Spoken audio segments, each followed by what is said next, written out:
அட ஆடியா?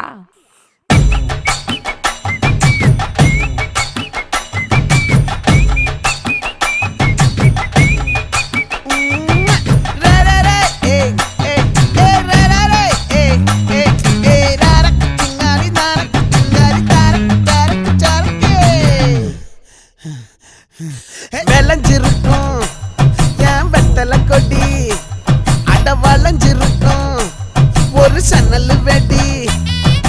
தோட்டா ஒரு கண்ணால தொலைஞ்ச ஒரு பொண்ணால வாக்கா இந்த வம்பால வல விரிச்சிட வந்தாளே. பார்த்து வளைச்ச தேக்கு ஓம் பட்ட உடம்பு சோக்கு, என்ன குத்தும் குறும்பு மூக்கு, கொஞ்சம் ஓய்வை கொடுத்து தாக்கு. என்னடி சித்திரமே இங்க நீ பத்திரமே, சொல்லுடி கட்டளை எத்தனை நான் செய்வேனே.